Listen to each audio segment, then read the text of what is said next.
Vedare tinokuchingamidzai zvekare kune chimwe chirongwa pano paZim Facebook Secrets and Confessions. Tadzoka zvekare nemamwe mamessages. Regedzai tibva tapinda mumamessages edu atadzoka takakubatirai. Message yedu yekutanga yakamira sekudai so. Hanzi makadi zvenyu mukoma ndinokumbirawo kuti munge muchindiposterawo nyaya yangu makavikawo chitupa changu. Muchato wangu hauna kuzoenderera mberi nekuda kwa Crazy X, and I blame myself because I am the one who brought this Crazy X back into my life. Ndiri murume uye zvekare ndine makore 35 years ekuberekwa. Ndainge ndakamborora this ex of mine hameno mukomana zvava kuitika pakati pangu naye, because tichiri kutaurirana zvedu, but because of what happened last year inini hangu ndanga ndava kusada nezvake, but iye ari kuti she destroyed my relationship because achiri kuda nezvangu. She has this crazy behavior. Tainge takasanganawo munomu munyika yevatorwa apo pandainge ndichiri kugara kune imwe province ndisati ndazoya kunoku kuJoburg kwandiri. So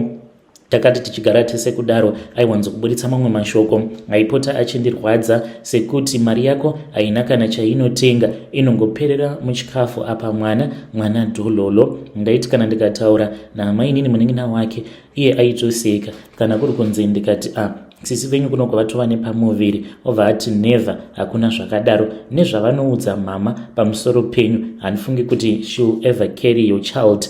Taiva vanhu vekuti kana ukangoti musi weFriday unenge wasvika taitofanira kutoti tinge tichitotanga kutotukana nekutonetsana, nekuda kwekuti pakambani pandainge ndichishanda ndaiwanzo kupirwawo mari uri musi weFriday. Saka ndaizoti kana paya iye abvawo kubasa apiwawo mari yake because aiwanawo musi weFriday apo paaita zvekushanda achiita zvekuronga zvitina, then aiti paya kana apiwa mari yake mari aibva atotanga kutoronga naamai vake vachiitirana macalls avo uye zvekare vachiita mabudget avo, zvekuti vaisvika pakuita mabudget nemumba vachimunza kuti kana ukatenga chikafu chemari yakati uye zvekare kana ukazobvisawo rent yemari yakati then unobva wasara nesomething. Ndivo vaitokurudzira mwana wavo kuti tinge tichitoita half mukoma, kutenga chikafu taita half, rent taibhadhara half. Zvinhu zvekuti zvaindirwadza. Ndaizoti kana ndikada kuzama kumuonesa kuti but iwe wanditi uri mukadzi wemunhu,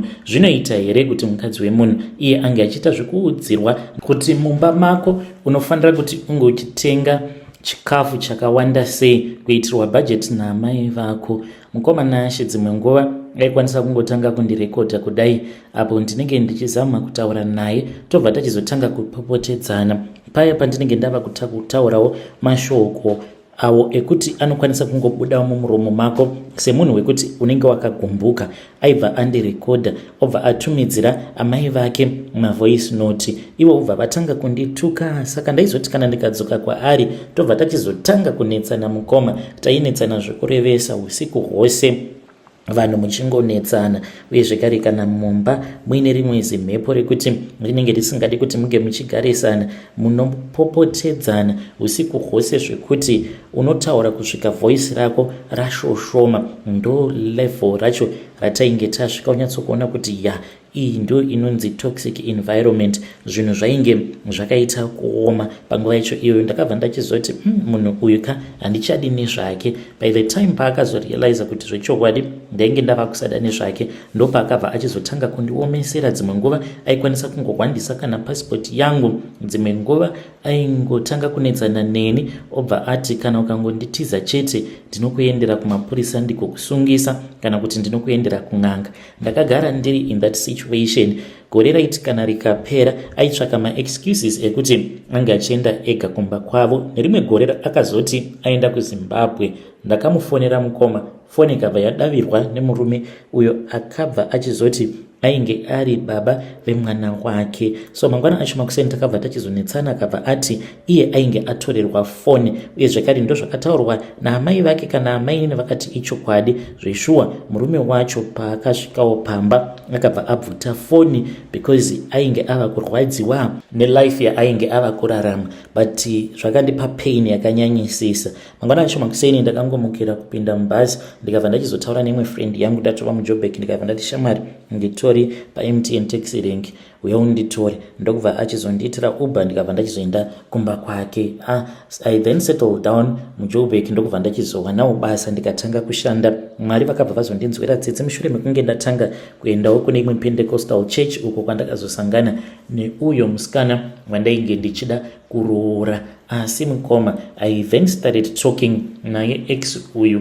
Takaramba tichingotaura zvedu because aiwanzo kuti kwandiri handiti hembe dzako ndini ndinadzo, zvipfeko zvako zvose zvemukati ndini ndinazvo, uchaona zvandiri kuda kukuita. So mukomana achi ndainge ndichingogara ndiri munhu anenge ari pakupanika. Ndikabva ndazviudza kuti zviri nani kuti ndinge ndichingotaura naye ndichiita zvekumunyengerera so that iye asazondigadzira. Mukomana achi mushure mekunge ndachizoudza musikana uyu kuti ndainge ndava kuda kuroora zvekare, akabva aita sekunge ainge azvifarira. Asi unfortunately mukoma munhu uyu akabva achizowana mafone numbers efiance yangu, kwava kunetsana naye, akabva atanga kumutumidzira mapictures. Iniwo at that time handina kana chandainge ndichimboziva. Akangomuudza kuti iwewe do not even overreact because ndikuda kutokubetsera munhu uyu tichiri kutodanana. Saka aiuya kwandiri achita sekunge she's just a friend. Then nekufamba kwenguva she started seducing me. Akazoya kuJoburg achida kuya kuzona imwe friend yake, akabva ati ndakusuwa one more time. Takabva tachizoenda tikabva tanorara kumba kwefriend yacho, iye ainge aendawo kusleep over neboyfriend yake. Ndakati ndakarara kwava kutanga kuzvitora maselfie achitumidzira kune fiance yangu. Ndakashandisiwa, ndakarwadziwa mukoma. So iye anoti zvose izvi akazviita murudo because ainge asingadi kuti ndige ndichizochata neuyo musikana wandainge ndava kudanana naye. So handiziviwo mukoma nashi kuti ndoita sei. Should I get back in love with her, kana kuti ndongosiyana hangu nazvo, kana kuri kunzi ndichatangidza hangu patsva, ndongotangidzawo hangu patsva nomumwe munhu wekuti anenge asina character yakadhakwa. When you post my story, please tell me. I'll be following through in the comment section. Rekedzai tibva taenda panyedu inotevera. Nyedu inotevera yakamira sekudai so. Hanzi makati zvenyu mukoma, ndinokumbirawo kuti munge muchindiposterawo nyaya yangu makavigawo chitupa changu. Ininiwo ndiri murume uye zvekare ndine makore 39 years ekuberekwa. Ndinoda kureururawo mukoma nashi kuti ini ndakapiwawo mushonga weLucky. Please yambiro yangu kune vamwe vanhu kunzo uko, siyanai nawo mafuta awo anonzi anokupa Lucky, nekuti zvinhu izvozvo zvinozokutambudza kweupenyu hwako hwose. Pandakatorawo mafuta awa eLucky, ndainge ndiine imwe friend yangu, tikabva tachizoenda kune umwe sangoma uyo akati ainge achida at least 3000. Takaita 1500 ndokubva tachizotenga mafuta aya eLucky. Ainge achida kutombotipa inonzi sandawana, but tainge tisina mari because ainge achida mari yakawanda. Lucky racho mukoma raingovawo Lucky rekungoti pano wawana chipisi job apa wawanawo chipisi job. Ndakaita kudari nenge gore rose ndichishanda non-stop. Ndikatoendawo kumusha ndikavakawo ka 3 room kangu kumusha, uye zvekare ndikatanga kuitawo zvemaprojects. But kana Lucky riya razopera mukoma, unonyatsokuona kuti Jesu idombo. Ndainge ndatenga mombe yangu uye zvekare nembudzi dzangu mukoma, asi mbudzi dziya dzakasvika pakufa dzichingoberekera musango, like dzaitoberekera musango mukoma nashi. Uye zvekare mombe iya yakazosvika pakuzongotsakatika isina kana kumbogara yakabereka.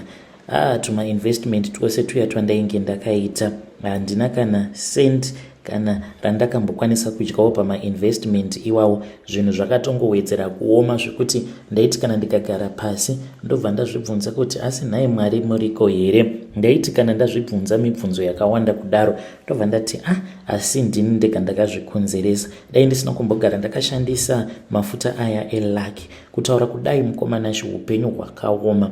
Pandakaona kuti upenyu hwazondiomera mushure mekunge ndadzingwa basa, so ndainge ndichishanda pane chimwe chikambani. Pakambani apa tunoita zvesteel manufacturing.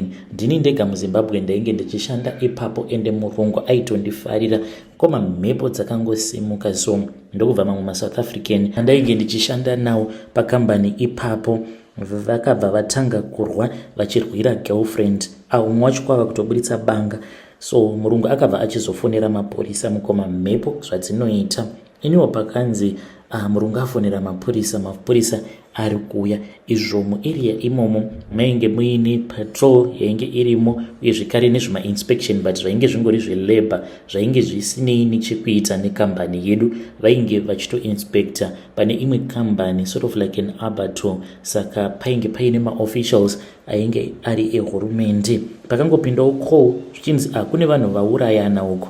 Mapurisa akabva achizouyawo nebackup, then vaya vakabva vachizongodarikawo vachida kuona safety pabasa, kuti ko vanhu vanozonzi vaurayana uye zvekare vabayana nemapanga, what is going on. Vanhu vaya vakauya mukomanashi without any warning, vedepartment of labor vachiitawo basa ravo uye zvekare vehealth vachiita basa ravo. Ndakabva ndaona kuti ainge ava ma1 pandakanzwa umwe achiti even immigration iri kufanira kuti inge ichiuya panapa kuzoverifya zvakati one day. Iniwo mukoma ndindega ndainge ndiripo ndiri 1 kutoti permit inge abuda, ndikabva ndati ndakaapply. Basa rakatongopera just like that, because home affairs yakachizoti sezvo uri kuti wakaapply, okay, tichazodzoka tichiita maverification panapa. Murunguwo akazongosara achindidaidza akabva anditi uya kuno, ndokubva ndachizoenda kuoffice kwake. Pandakaenda kuoffice kwake akandibvunza kuti permit unayo here? Ndikati kwete, permit ndainge ndisina, asi permit yandainge ndiinayo ndaipota ndichiirenewa days each and every 30 days, because ivo vanenge vasingazvizivi kuti after 3 months tinoenda kuborder tichinorenewa. Ivo vanofungidzira kuti anenge atori mapermit. Saka akabva achizotora passport yangu kwava kutanga kuverenga, akabva ati but you are not allowed to work. Munongoziva varungu kuti kana zvinhu zvikaoma vanobva vatochinja, vanobva vaita sekunge hapana kana chavanenge vachimboziva. Ndokutopera kwakatoita basa, ndikabva ndapiwawo kamari kashoma kandakapiwa. Kutaura kudai upenyu hwakaoma. Ndinokumbirawo kuti mhuri yeZimbabwe inge ichindibatsira. Kana kuine munhu anokwanisawo kundibatsira, please just help me, I need your help. Ndichange ndichizotevererawo ndiri mucomment section.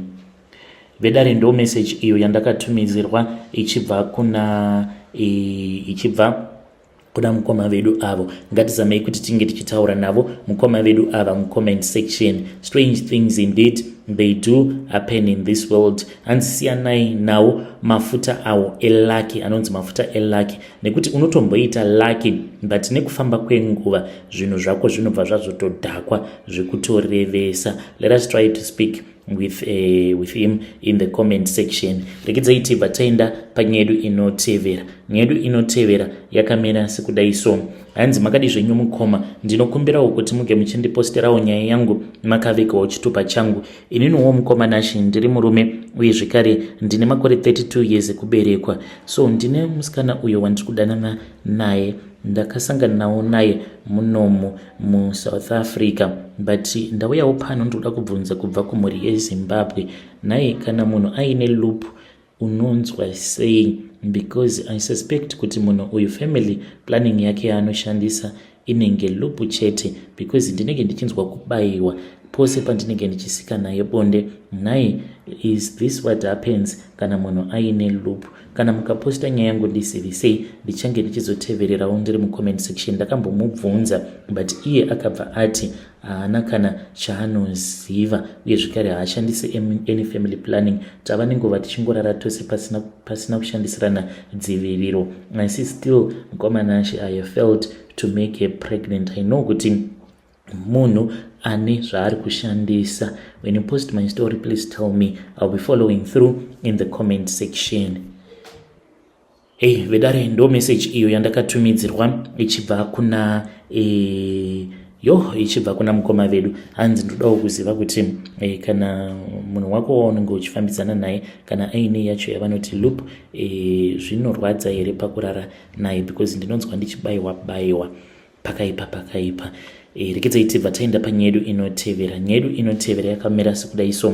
Hanzi makadi zvenyu mukomanashi, kutanga kwaro gore ndakauyawo kunoku kuSouth Africa after Christmas holiday. I still remember kuti wainge uri musi wa7 January. Ino ndinongoraramawo nezvemahook up, ndinoitawo chihure chakangwara. Handisi munhu anopinda mumastreets achizvitengesa muviri wake.